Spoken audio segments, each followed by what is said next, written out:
ओम शांति। आज 3 सितंबर 2024 बाबा के महावाक्य है, मीठे बच्चे, तुम्हें किसी भी पतित देहधारियों से प्यार नहीं रखना है, क्योंकि तुम पावन दुनिया में जा रहे हो। एक बाप से प्यार करना है। प्रश्न है, तुम बच्चों को किस चीज से तंग नहीं होना है और क्यों? उत्तर है, तुम्हें अपने इस पुराने शरीर से जरा भी तंग नहीं होना है, क्योंकि यह शरीर बहुत बहुत वैल्यूएबल है। आत्मा इस शरीर में बैठ बाप को याद करके बहुत बड़ी लॉटरी ले रही है। बाप की याद में रहेंगे तो खुशी की खुराक मिलती रहेगी। ओम शांति। मीठे मीठे रूहानी बच्चे, अब दूर देश के रहने वाले, फिर दूर देश के पैसेंजर्स हो। हम आत्माएं हैं और अभी बहुत दूर देश जाने का पुरुषार्थ कर रहे हैं। यह सिर्फ तुम बच्चे ही जानते हो कि हम आत्माएं दूर देश की रहने वाली हैं और दूर देश में रहने वाले बाप को भी बुलाते हैं कि आकर के हमको भी वहाँ दूर देश में ले जाओ। अब दूर देश का रहने वाला बाप तुम बच्चों को वहाँ ले जाते हैं। तुम रूहानी पैसेंजर्स हो, क्योंकि इस शरीर के साथ होना। रूह ही ट्रेवलिंग करेगी, शरीर तो यहाँ ही छोड़ देगी। बाकी रूह ही ट्रेवलिंग यानी यात्रा करेगी। रूह कहाँ जाएगी? अपने रूहानी दुनिया में। यह है जिस्मानी दुनिया, वह है रूहानी दुनिया। बच्चों को बाप ने समझाया है, अब घर वापस जाना है, जहाँ से पाठ बजाने यहाँ आए हैं। यह बहुत बड़ा मांडवा अथवा स्टेज है। स्टेज पर एक्ट करके पाठ बजाकर फिर सबको वापस जाना है। नाटक जब पूरा होगा तब तो जाएंगे ना। अभी तुम यहाँ बैठे हो, तुम्हारा बुद्धि योग घर और राजधानी में है। यह तो पक्का पक्का याद कर लो, क्योंकि यह तो गायन है अंतमति सुगति। अभी यहाँ तुम पढ़ रहे हो, जानते हो भगवान शिव बाबा हमको पढ़ाते हैं। भगवान तो सिवाय इस पुरुषोत्तम संगम युग के कभी पढ़ाएंगे नहीं। 5,500 वर्ष में निराकार भगवान बाप एक ही बार आकर पढ़ाते हैं। यह तो तुमको पक्का निश्चय है। पढ़ाई भी कितनी सहज है। अब घर जाना है। उस घर से तो सारी दुनिया का प्यार है। मुक्ति धाम में जाना तो सब चाहते हैं, परंतु उसका भी अर्थ नहीं समझते हैं। मनुष्यों की बुद्धि इस समय कैसी है और तुम्हारी बुद्धि अभी कैसी बनी है, कितना फर्क है।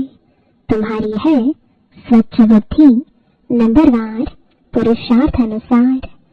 सारे विश्व के आदि मध्य अंत का नॉलेज तुमको अच्छी तरह है। तुम्हारे दिल में यह है कि हमको अब पुरुषार्थ कर नर से नारायण जरूर बनना है। यहाँ से तो पहले अपने घर में जाएंगे ना, तो खुशी से जाना है। जैसे सतयुग में देवताएं खुशी से एक शरीर छोड़ दूसरा लेते हैं, वैसे इस पुराने शरीर को भी खुशी से छोड़ना है। इनसे तंग नहीं होना है, क्योंकि यह बहुत वैल्यूएबल शरीर है। इस शरीर द्वारा ही आत्मा को बाप से लॉटरी मिलती है। हम जब तक पवित्र नहीं बने हैं तो घर जा नहीं सकेंगे। बाप को याद करते रहेंगे, तभी उस योग बल से पापों का बोझा उतरेगा। नहीं तो बहुत सजा खानी पड़ेगी। पवित्र तो जरूर बनना है। लौकिक संबंध में भी बच्चे कोई गंदा पतित काम करते हैं तो बाप गुस्से में आकर लाठी से भी मार देते हैं, क्योंकि बेकायदे पतित बनते हैं। किसके साथ भी बेकायदे प्यार रखते हैं तो भी माँ बाप को अच्छा नहीं लगता है। यह बेहद का बाप फिर कहते हैं, तुम बच्चों को यहाँ तो रहना नहीं है, अभी तुमको जाना है नई दुनिया में। वहाँ विकारी पतित कोई होता नहीं, एक ही पतित पावन बाप आकर ऐसा पावन तुमको बनाते हैं। बाप खुद कहते हैं हमारा जन्म दिव्य और अलौकिक है, और कोई भी आत्मा मेरे समान शरीर में प्रवेश नहीं कर सकती। भल धर्म स्थापक जो आते हैं उनकी आत्मा भी प्रवेश करती है, परंतु वह बात ही अलग है। हम तो आते ही हैं सबको वापस ले जाने के लिए, वह तो ऊपर से उतरते हैं नीचे अपना पाठ बजाने। हम तो सबको ले जाते हैं, फिर बतलाते हैं कि तुम कैसे पहले पहले नई दुनिया में उतरेंगे। उस नई दुनिया सतयुग में बगुला कोई भी होता नहीं।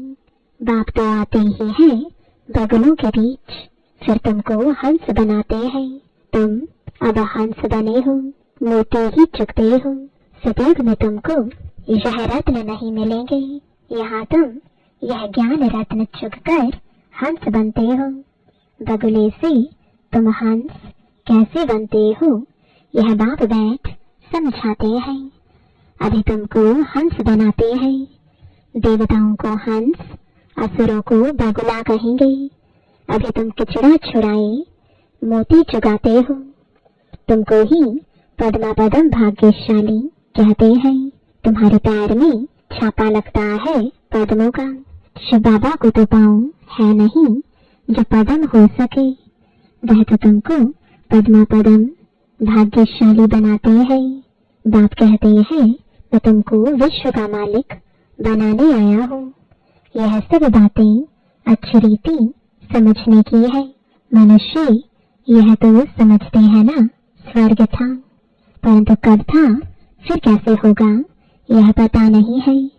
तुम बच्चे अभी रोशनी में आए हो, वह सब है अंधियारे में। यह लक्ष्मी नारायण विश्व के मालिक कब कैसे बने यह पता ही नहीं है। 5000 वर्ष की बात है। बाप बैठकर समझाते हैं जैसे तुम आते हो पाठ बजाने, वैसे मैं भी आता हूँ। तुमने मंत्र देकर बुलाते हो, हे बाबा हम पतितों को आकर पावन बनाओ। और किसको भी ऐसे कभी नहीं कहेंगे। अपने धर्म स्थापक को भी ऐसे नहीं कहेंगे कि आकर सबको पावन बनाओ। क्राइस्ट अथवा बुद्ध को थोड़े ही पतित पावन कहेंगे। गुरु वह जो सदगति करे, वह तो आते हैं उनके पिछाड़ी सबको नीचे उतरना है। यहाँ से वापस जाने का रास्ता बदलाने वाला, सर्व का सदगति करने वाला अकाल मूर्त एक ही बाप है। वास्तव में सतगुरु अक्षर ही राइट है। तुम सबसे राइट अक्षर फिर भी सिख लोग बोलते हैं, बड़ी बड़ी आवाज से कहते हैं सतगुरु अकाल। बड़े जोर से धुन लगाते हैं, सतगुरु अकाल मूर्त कहते हैं। मूर्त ही नहीं हो तो वह फिर सतगुरु कैसे बनेंगे, सदगति कैसे देंगे। वह सतगुरु स्वयं ही आकर अपना परिचय देते हैं, मैं तुम्हारे मिसल जन्म नहीं लेता हूँ।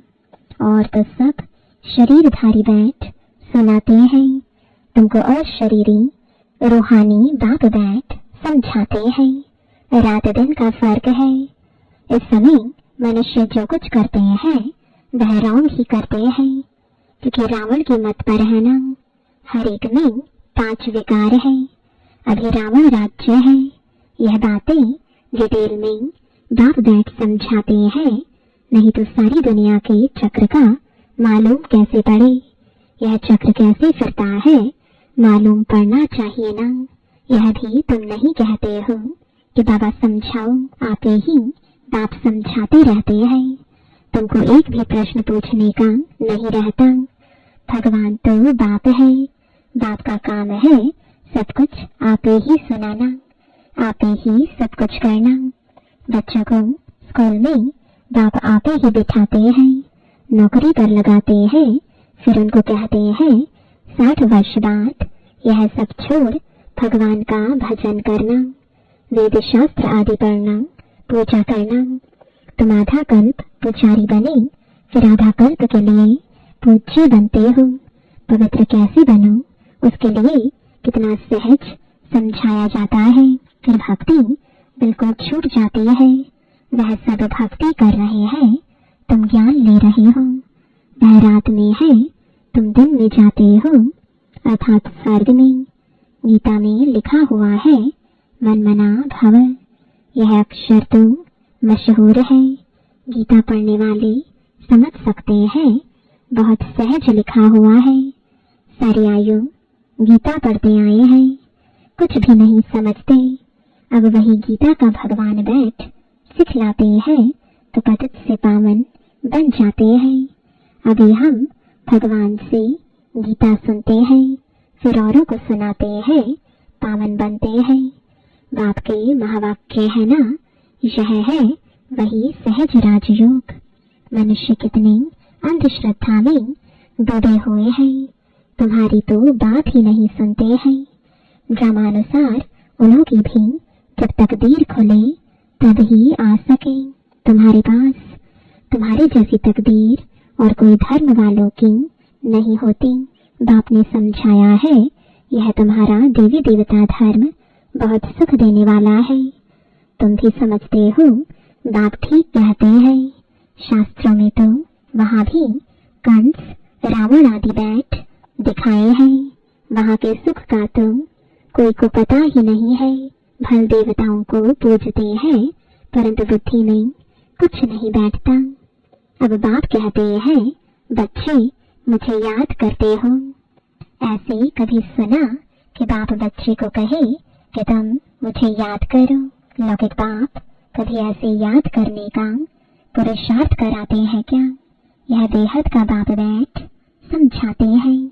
तुम सारे विश्व के आदि मध्य अंत को जानकर चक्रवर्ती राजा बन जाएंगे। पहले तुम जाएंगे घर, फिर आना है पाटधारी बनकर। अभी किसको भी पता नहीं पड़ेगा कि यह नई आत्मा है या पुरानी आत्मा है।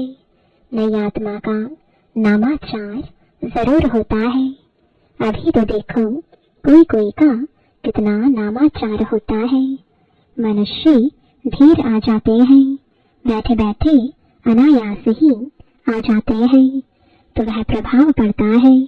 बाबा भी इसमें अनायास ही आते हैं, तो वह प्रभाव पड़ता है। वह भी नई आत्मा आती है तो पुरानों पर प्रभाव होता है। टाल टालियां निकलती जाती हैं तो उनकी महिमा होती है। किसको पता नहीं रहता है कि इनका नामाचार क्यों है। नई आत्मा होने से उनमें कशिश होती है। अभी तो देखो कितने ढेर झूठे भगवान बन गए हैं। इसलिए गायन है, सच की बेड़ी हिलती डुलती है लेकिन डूबती नहीं है। तूफान बहुत आते हैं क्योंकि भगवान खेवैया है ना। बच्चे भी हिलते हैं, नाव को तूफान बहुत लगते हैं और सत्संगों में तो ढेर जाते हैं, परंतु वहाँ कभी तूफान आदि की बात नहीं आती। यहाँ अबलाओं पर कितने अत्याचार होते हैं, परंतु फिर भी स्थापना तो होनी है। बाप बैठ समझाते हैं, हे आत्माएं, तुम कितना जंगली कांटे बन पड़े हो। दूसरों को कांटा लगाते हो तो तुमको भी कांटा लगता है। रिस्पॉन्ड तो हर बात का मिलता है। वहाँ दुख की छीछी बातें कोई होती नहीं, इसलिए उनको कहा ही जाता है स्वर्ग। मनुष्य स्वर्ग और नर्क कहते हैं परंतु समझते नहीं है। कहते हैं फलाना स्वर्ग गया, यह कहना भी वास्तव में रॉन्ग है। निराकारी दुनिया को कोई हेवन नहीं कहा जाता है, वह है मुक्ति धाम। यह फिर कहते हैं स्वर्ग में गया। अभी तुम जानते हो यह मुक्ति धाम आत्माओं का घर है। जैसे यहाँ घर होते हैं भक्ति मार्ग में, जो बहुत धनवान होते हैं तो कितने ऊंचे मंदिर बनाते हैं। शिव का मंदिर देखो कैसे बनाया हुआ है। लक्ष्मी नारायण का भी मंदिर बनाते हैं तो सच्चे जेवर आदि कितने होते हैं, बहुत धन रहता है। अभी तो झूठ हो गया है। तुम भी आगे कितने सच्चे जेवर पहनते थे, अभी तो गवर्नमेंट के डर से सच्चा छिपाए झूठ पहनते रहते हैं। वहाँ तो है सच ही सच, झूठा कुछ भी होता नहीं। यहाँ सच्चा होते भी छिपा कर रख देते हैं। दिन प्रतिदिन सोना महंगा होता रहता है। वहाँ तो है ही स्वर्ग, तुमको सब कुछ नया मिलेगा। नई दुनिया में सब कुछ नया। अभी 4 यानी अथाह धन था। अभी तो देखो हर एक चीज कितनी महंगी हो गई है। अभी तुम बच्चों को मूल वतन से लेकर सब राज समझाया है। मूल वतन का राज बाप बगैर कौन समझाएंगे। तुमको भी फिर टीचर बनना है। गृहस्थ व्यवहार में भी भले रहो, कमल फूल समान पवित्र रहो। औरों को भी आप समान बनाएंगे तो बहुत ऊंच पद पा सकते हैं। यहाँ रहने वालों से भी वह ऊंच पद पा सकते हैं। नंबरवार तो है ही। बाहर में रहते हुए भी विजयमाला में पिरो सकते हैं। हफ्ते का कोर्स ले फिर भल विलायत में जाएं, वह कहाँ भी जाएं। सारी दुनिया को भी मैसेज मिलना है। बाप आए हैं सिर्फ कहते हैं माँ में कम याद करो। वह बाप ही लिबरेटर है, गाइड है। वहाँ तुम जाएंगे तो अखबार में भी बहुत नाम हो जाएगा। दूसरों को भी यह बहुत सहज बात लगेगी। आत्मा और शरीर 2 चीज है।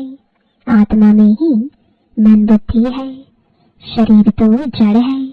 पाटधारी आत्मा बनती है। खूबी वाली चीज आत्मा है तो आप बाप को याद करना है। यहाँ रहने वाले इतना याद नहीं करते हैं जितना बाहर वाले करते हैं। जो बहुत याद करते हैं और आप समान बनाते रहते हैं, कांटों को फूल बनाते रहते हैं, वह उच्च पद पाते हैं।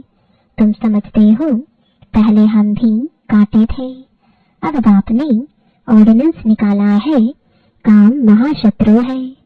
इन पर जीत पाने से तुम जगत जीत बन जाएंगे। परंतु लिखत से कोई समझते थोड़े ही है।